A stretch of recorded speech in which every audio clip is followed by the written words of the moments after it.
Jim Parsons has moved to the nerdy back row, so he's right at home with McLovin and Fritzy.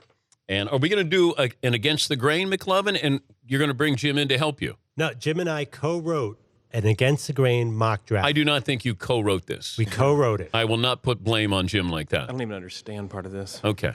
Well, you're right there with McLovin. Bob Stoops, the Oklahoma head coach, will join us in 10 minutes from now. All right, are you ready for the Against the Grain? Ready to go. Okay, here we go. Hit the music, Seton. Okay. So Seton? Wait, I'll go first. Okay. Okay. Before we start, I just want to tell you about the qualifications of the Jim Parsons, Andrew Perloff team. We have 3 Emmys. We have won a Golden Globe. We have a Teen Choice Award. So I'd say we are did pretty. do something apparently. Yeah, we're a decorated duo. I brought something to this party. Yeah, we take this completely seriously. sports related. Well, congratulations, McLovin, on all those awards. Indeed. And now I'm going to send Jim Parsons to the podium for the number 1 pick. Which I don't understand. The Jacksonville Jaguars, because they via a trade with Texans, whatever. When I'm just confused. They take Johnny Manziel, quarterback from Texas A&M. Wow. Why did they trade? Because Houston's number 1. They're not going to take a quarterback because I don't think they're going to like Manziel. Bill O'Brien, he either trades for Ryan Mallett or Brian Hoyer, one of his former Patriot quarterbacks. Jacksonville jumps up to number 1 to get Manziel. Okay. Because I know Manziel's not a. Are you number talking through a soup can? It doesn't sound good, McLovin. No, that's just me.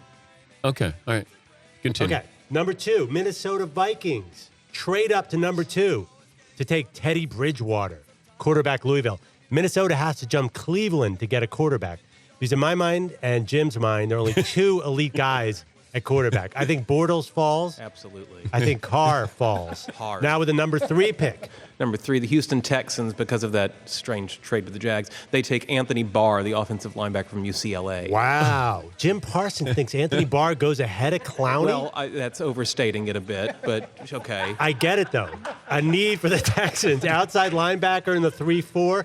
They don't need another defensive end. Brilliant move. Is J.J. Watt texting you again, by the way? This is really odd.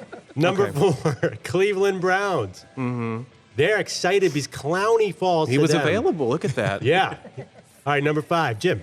Atlanta Falcons, because of a trade with the Raiders, which wasn't even mentioned on here, take Jake Matthews, the LT from Texas A&M. Do you mean like he's the Lawrence Taylor of Texas A&M? What does LT stand for? Left tackle. Wow. I really do watch, but I'm not good with abbreviations. He's going to Cray. We're only going 5 deep, but 6. I think the Raiders would have taken Khalil Mack. That's not on my list. All right, well, it's not on Jim's list. That's the Jim Parsons, Andrew Perloff Against the Grain mock draft. A little bit.